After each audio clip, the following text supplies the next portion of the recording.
one that has blessed us with his presence is our youngest sea lion.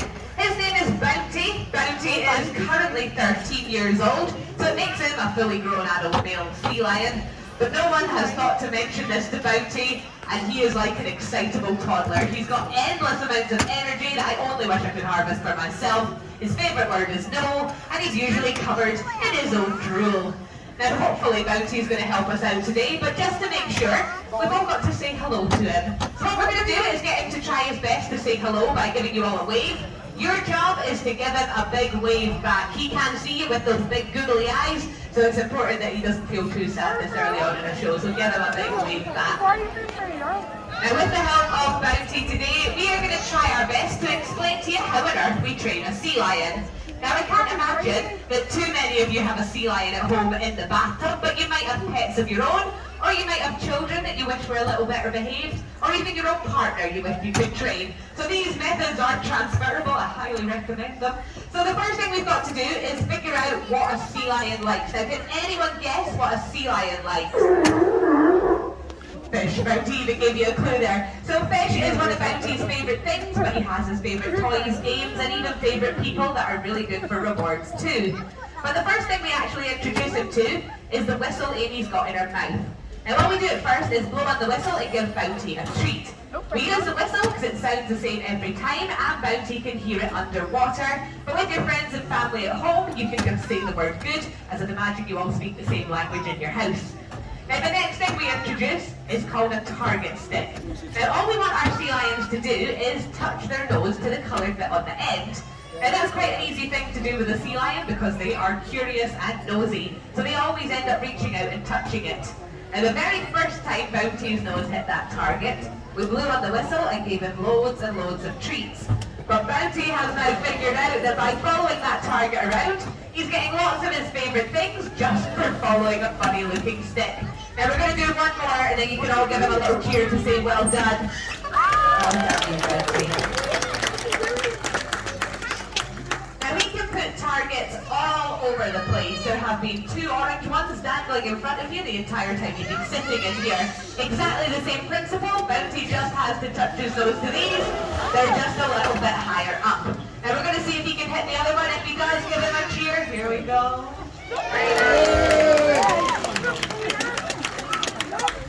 The problem is though, if Bounty was just following a target around all the time, that could end up being really boring for him. He's a very smart animal when he wants to be, so we want him using that brain as much as he possibly can. So we gradually take the target away on each behaviour, and it's replaced with something called a cue. So a little bit like sign language, we are asking Bounty to join in using our hands. So you'll see Amy waving her hands around in all kinds of ways, and if Bounty wants to join in, he'll do what's being asked. If he doesn't understand or he can't really be bothered, he is more than welcome to ignore Amy. Trust me, it's one of the funniest things you'll see in a show when it does happen. But nothing bad happens if our sea lions are a little bit naughty. Usually it shows their character. They still get all of their food, all of their treats. We just ignore anything bad and move on. Now there is another way that we train our sea lions, and it sounds so much easier, but it requires a lot of patience. And it is, we just wait for them to do things that come natural to them. So things like Bounty making noise is trained by waiting, and him nodding. Both of these, we just wait for Bounty to do it, and we give him treats for doing so. At first he has no idea why he's getting treats. It's like someone giving you a little treat every time you scratch your nose. But once you realise that that's what you're getting the treats for, you do it over and over again. So the nodding motion Bounty's doing right now is actually the motion he makes when he's eating really big fish and trying to swallow it. So every time he did this, we would blow on the whistle and give him a treat and point our finger at him. Same with the vocalizations. Every time we heard Bounty singing the song of his people, we would give him a treat.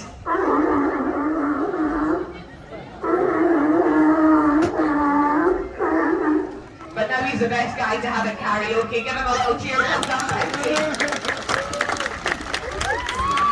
You've been teaching him Dolly Parton songs. That's what that was. Now the problem is with doing all of this training is people tend to assume that we train our animals so they're going to come out and perform for people.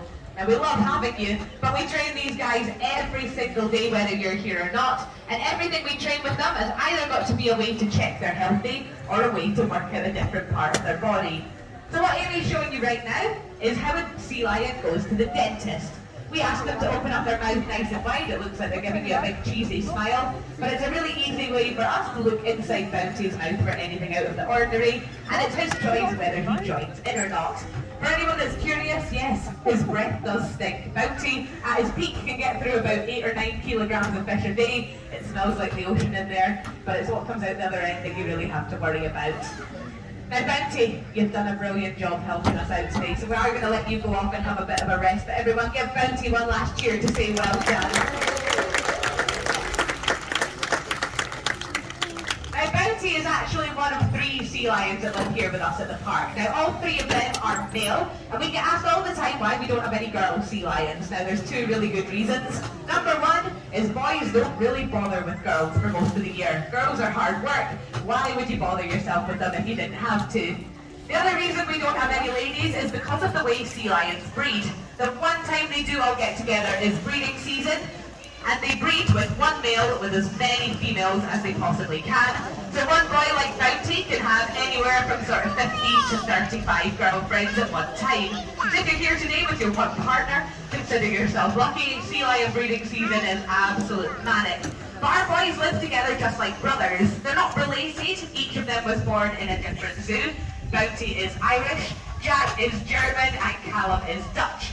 So they do get on really, really well, but we are very fast approaching breeding season, where they do tend to be noisier. And the next sea lion that has joined us is actually our eldest. His name is Callum. Callum is 16, and if you give him a little wave, he'll say hi to you as well. It's a dainty one. Now Callum is a little different from Bounty in personality. Bounty is just happy to be involved, but Callum, you're a superstar, aren't you? Yeah, and he knows it. Now Callum is a bit of a celebrity, in case you're curious. Callum was on TV one time. I don't know how we ended up with this, but Callum was on the Gadget Show. Helping, yeah, you were very proud of yourself. There was a lady from Gogglebox there as well. It was a strange situation that we got ourselves in mid-lockdown. But Callum, the main reason we're training you is because you're so smart. We want you working out that brain and your body as much as possible. Now he doesn't look it, but Callum weighs over 30 stone. There it is, beautiful body. So we've got to make sure that is the right balance of muscle, blubber, and just about everything else. So we're going to start off with Callum's favourite game, which gets him in the water, doing a little bit of working out. So Callum doesn't realise he's doing any exercise while he's doing this. A basketball is just something that makes him happy. But he's using loads of different muscles as he swims around, and he's also using the whiskers that he has on his face to decide which way he moves that ball.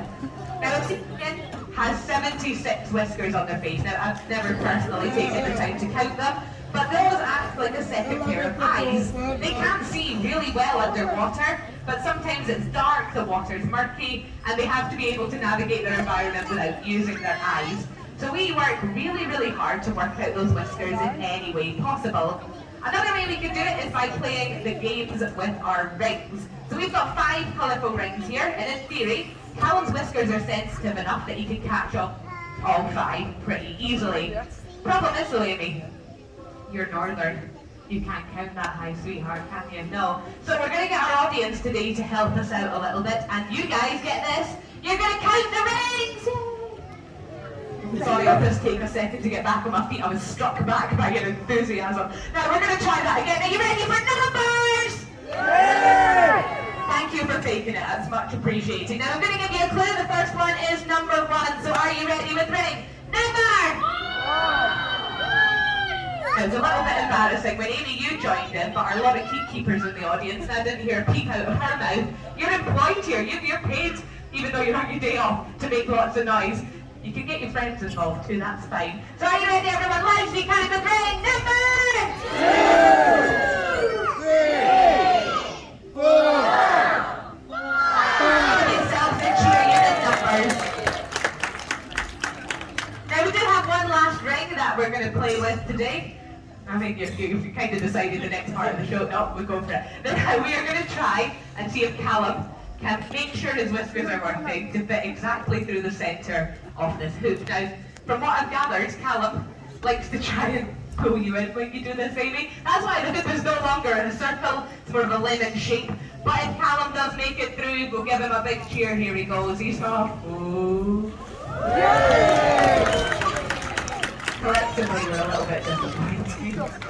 Now, there is one final thing that Callum's going to help us understand today, and it sounds really silly 10 minutes into a sea lion show, but it is what kind of animal he is. Now, right now, you're all going, of course we know he's a sea lion, Vicky. It says it right behind his head, but you would not believe the amount of people that then get up out of their seat and think that Callum is a seal. Makes it very, very sad. Now, if you did think you were coming to see a seal today, don't worry, people have also thought he's a dolphin, a whale, and more impressively, 3 different people in my time here at the park have thought that animal is a seagull. So you can't help everyone, but we're at least going to try our best to show you the differences between a seal and a sea lion. Now, the first difference is the size of their flippers. Now, for this, we need a bit of a comparison with all of the grown-ups. So if you're an adult, take a good look at the size of your adult hand. If you're with any boys and girls today, show them how big your hand is compared to theirs. And if you're not with kids, that's perfectly fine. Shove your adult hand in another adult's face. Be proud of it. Because that is about the same size as a seal's flipper, which is cool until you compare it to one of Callum's flipper. Look at these bad boys. Now, you were impressed, Amy. You are paid to be impressed. Everyone else has apparently seen bigger flippers. Now, they need to have these big flippers to swim fast. Now, Callum, if he wants to, can go up to 25 miles an hour in the water. Now, there's only really a couple of reasons a sea lion would need to swim as fast as this. Number one is they are really, really hungry and they're trying to catch their dinner. Or number two, a shark is really hungry and Callum is the dinner. So sharks are pretty scary to a sea lion. Callum likes to pretend he is one in order to scare them away, but sharks and killer whales would naturally hunt sea lions and they would have to swim as fast as they can in order to escape from them. But thankfully, our shark looks a little bit like it's already eaten. It's moving quite slowly. Now the next difference, it's much, much harder for you to spot. By either side of Callum's head, you might be able to see he's got very small, sticky out ears. Now from the front, I think they look like Shrek ears, but in the nicest way possible. And if you see those, it's a sea lion you're looking at.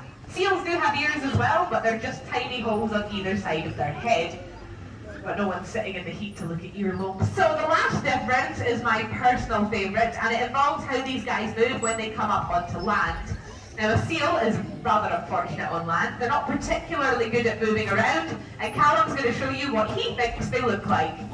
Like a big fat slug. There we go. Now they have to move like this because they've got something called a fixed hip joint. Means they can't tuck their back flippers underneath their body, and on land they just kind of have to wriggle around until they get to where they need to be. Whereas Callum is a sea lion, so his hips rotate. So he can tuck all 4 flippers underneath his body. On land he can run, he can jump, and he is pretty impressive when he does it. Now on our stage, Callum can be a little bit lazier. It's far slippier, so he enjoys dragging his bum behind him. But there is a way we can show you just how agile he is. And what we're going to do is ask him to climb that massive tower in the corner. So he's going to climb up, he's going to run to the end because everyone will love it. He's then going to dive into it. Oh no, everyone, the sea lion's scared. Are you buying their accent? No? Now what's the problem? What's up? It was too high and he saw a shark. Now tell you what, I know Callum likes quite a bit of attention. So Callum, if I get everyone to give you a massive cheer when you get to the end, do you think you're willing to give it a try? So maybe. So we're going to ask Callum to climb all the way to the top. When he gets to the end, I'll give you a 3, 2, 1, and hopefully he's going to turn into Tom Daly. So are you ready? 3, 2, 1!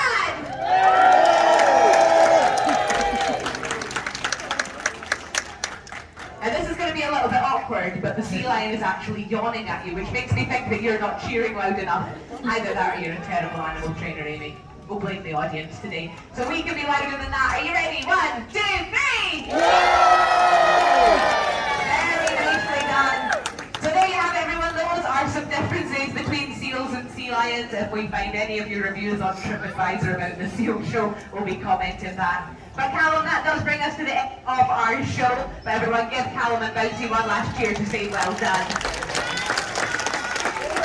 Now if you do have any any more questions at all about our sea lions, you're more than welcome to come over and ask. I'll be hanging around at the side of the stage. But thank you all so much for coming along and helping us out, and enjoy the rest of your day here at West Midlands Safari Park.